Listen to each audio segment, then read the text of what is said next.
everyone. Today I'm going to be talking to you about my 8 weeks here in this practicum.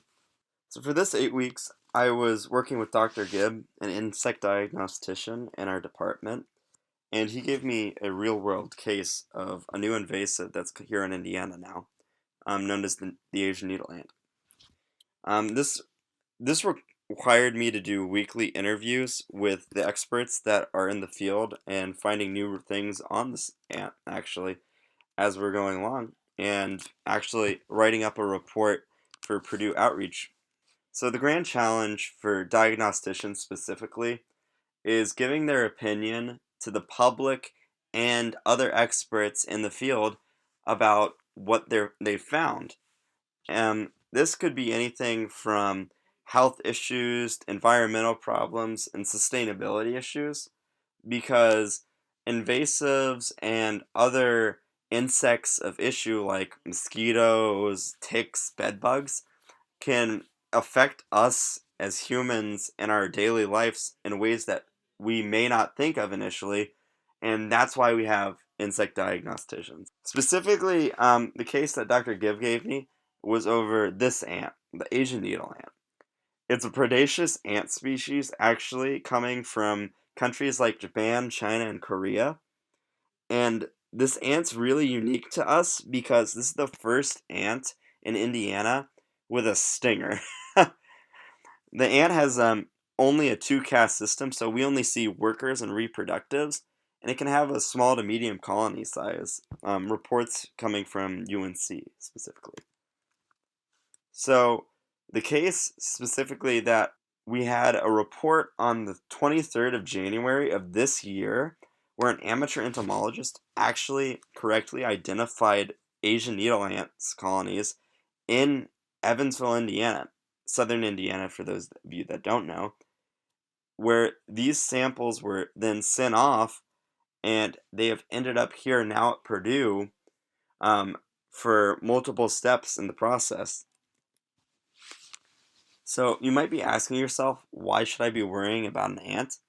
Well, this ant can withstand cooler temperatures like those temperatures we have up here in northern Indiana, up here at Purdue specifically too. And that means these ants are going to come in contact with people. Even reports from North Carolina in my interview, they were talking about how these ants live and work really close to people's homes and where people work, especially. They're everywhere. This ant species is also highly predaceous, meaning it's going to eat other ants and other arthropods, spiders if it has to. It can take out whole colonies, and there's no studies about yet how these ants devour these colonies of other ants and the seed dispersal issues that come along with that, or even environmental issues that we haven't found. And very big is that this sting can cause allergic reactions for people that typically have allergic reactions to things like bee stings or wasp stings. And the real kicker is that control methods like baits and sprays won't work. This is a predaceous ant, so it's going to see a bait and it's not going to be attracted to it at all. It's going to ignore it. And spraying the anthill directly may kill the ants, but reports from UNC State, sorry, report that these Asian needle ants will actually move into dead colonies too if they have to.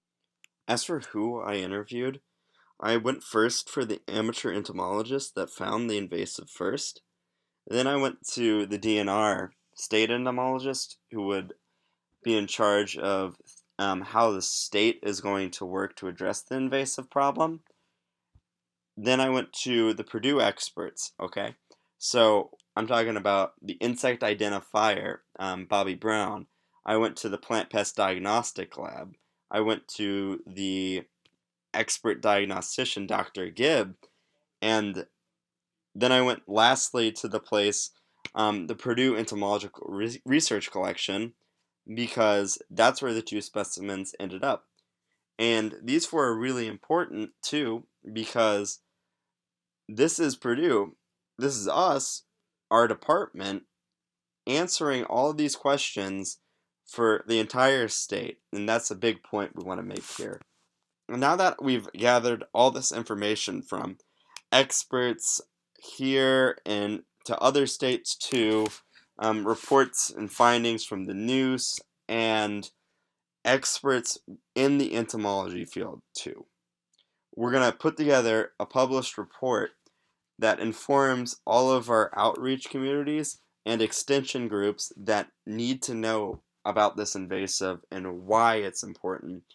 Agencies like vector control and turf grass management, health offices, um, pest control experts, and other entomologists, because these are people that are going to see the effects of an invasive ant that is very dangerous to people, some that they need to be informed now by a report that we need to make and be accurate in addressing the questions that they will have. Lastly, I just want to say thank you to Dr. Gibb, as well as to all the people I interviewed. It was awesome just interviewing and working with you, and being a diagnostician with you these past 8 weeks and your student have been amazing.